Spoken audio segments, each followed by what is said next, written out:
भैला बीरज के बासी ये सुगना, भैला बीरज के बासी।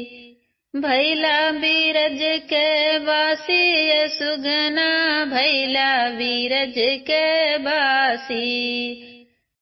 कौने घाट अयोध्या बसत है, कौने घाट अयोध्या बसत है। कौने घाट पे काशी ये सुगना, भैला बीरज के बासी। कौने घाट पे काशी ये सुगना, भैला बीरज के बासी।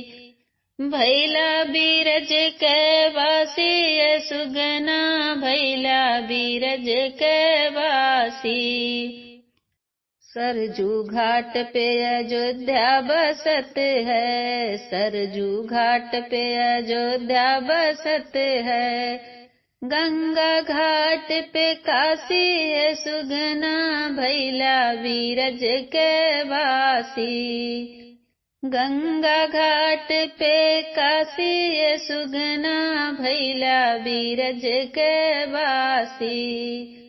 भैला बीरज के बासी ये सुगना, भैला बीरज के बासी।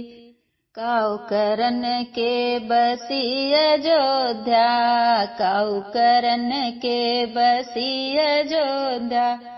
काऊ करन के काशी ये सुगना, भैला बीरज के बासी। काऊ करन के काशी ये सुगना, भैला बीरज के बासी। भैला बीरज के बासी ये सुगना, भैला बीरज के बासी।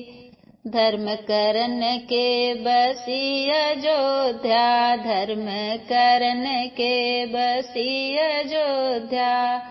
पाप कटन के काशी ये सुगना, भैला बीरज के बासी। पाप कटन के काशी ये सुगना, भैला बीरज के बासी। भैला बीरज के बासी ये सुगना, भैला बीरज के बासी। केकरे राज में बसी अयोध्या, केकरे राज में बसी अयोध्या। केकरे राज में काशी ये सुगना, भैला बीरज के बासी। केकरे राज में काशी ये सुगना, भैला बीरज के बासी।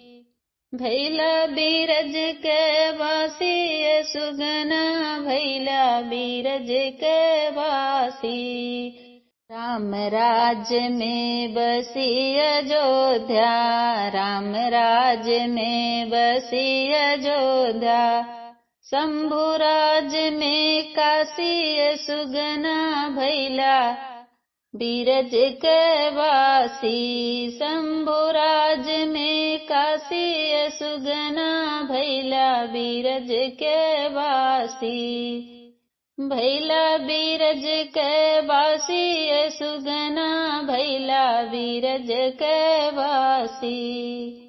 भैला बीरज के बासी ये सुगना, भैला बीरज के बासी।